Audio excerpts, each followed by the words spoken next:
मेरा नाम शाहिद है।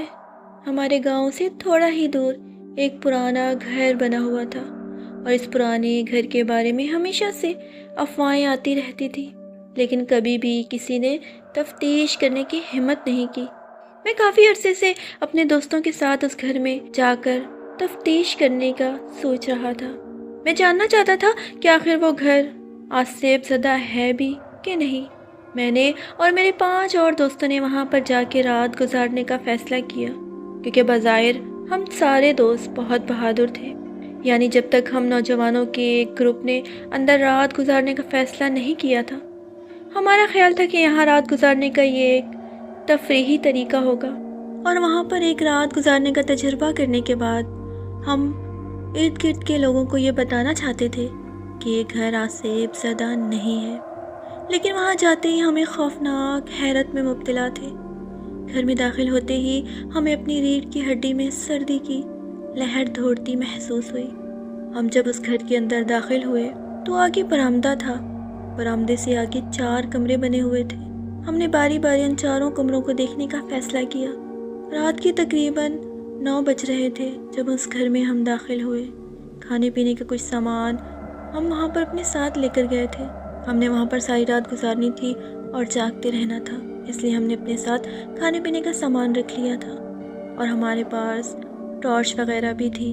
हम उस घर में दाखिल हुए और हमने अपनी टॉर्च चला ली थी। हम सारे दोस्तों के पास एक एक टॉर्च थी, जिसकी वजह से वो घर रोशन रोशन हो गया था। जैसे ही हम पहले कमरे में दाखिल हुए, उस कमरे में कुछ टूटा फूटा सामान था, लेकिन अंदर दाखिल होते ही हवा ऐसे आ रही थी उस कमरे के अंदर जैसे उसकी खिड़कियां और दरवाजे खुले हों। हालांकि उस कमरे में कोई रोशनदान और कोई खिड़की नहीं थी जहां से हवा आ सके।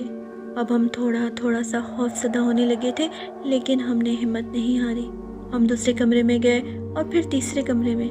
अब आखिरी कमरा रह गया था जिसे हमने देखना था।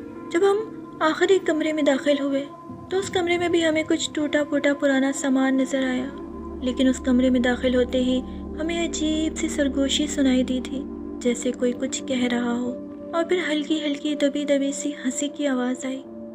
हमने चौंक कर उस कोने की तरफ देखा जहाँ से हमें हंसी की आवाज़ आ रही थी। उस कोने में बहुत सारे पुराने बर्तन रखे हुए थे और एक बड़ा सा पतीला भी था जिसके ऊपर काफ़ी मिट्टी थी। हम धीरे धीरे उस पतीले के पास गए। हमने हिम्मत करके उस पतीले का ढक्कन हटाया। जैसे ही उस पतीले का ढक्कन हमने हटाया, उसके अंदर बहुत सारे पुराने पुतले रखे हुए थे। हम एक एक करके उन पुतलों को देखने लगे। हर पुतला खौफनाक तरीके से बनाया गया था। अजीब शक्ल से बनाए गए ये पुतले हम बारी बारी देख कर रखने लगे। आखिरी पुतला जब हमने उठाया, हमें ऐसे लगा जैसे उसने अपनी आंखें खोल कर हमें देखा हो। वो पुतला मेरे हाथ में था। मैंने फ़ौरन से उस पुतले को वापस पतीले में फेंक दिया और पतीले के ऊपर ढक्कन देकर अपने दोस्तों से कहा, यहाँ से बाहर चलो, यहाँ रहना ख़तरनाक है। मेरे बाकी दोस्त भी समझ गए थे कि हम इस घर में दाखिल होकर गलती कर चुके हैं, इसलिए हमने उस कमरे से निकलने के बारे में सोचा। जैसे ही हम कमरे के दरवाजे तक पहुँचे, वो दरवाज़ा बाहर से बंद हो चुका था। हम सारे दोस्त पूरी तरह से खौफ में मुब्तला हो गए थे और थर थर काँप रहे थे, और आहिस्ता आहिस्ता हमारी टॉर्चें बंद होनी शुरू हो गई और फिर वो कमरा मुकम्मल अंधेरे में डूब चुका था। मैंने अपने सब दोस्तों से कहा कि बुलंद आवाज़ में कलमा तैयबा का वेट करो और आयतुल कुर्सी पढ़ो।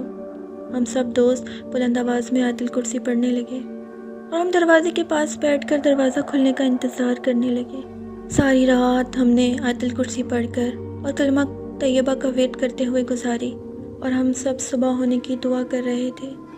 सुबह अज़ान फजर की आवाज़ आते ही कमरे का दरवाज़ा खुद ब खुद खुल गया। जैसे ही कमरे का दरवाज़ा खुला, हमने बाहर की जानिब दौड़ लगा दी और बाहर का गेट अबूर करके अपने घर की जानिब दौड़ने लगे। हम अपने घर की जानिब भागते जा रहे थे और हमने पीछे मुड़कर नहीं देखा था।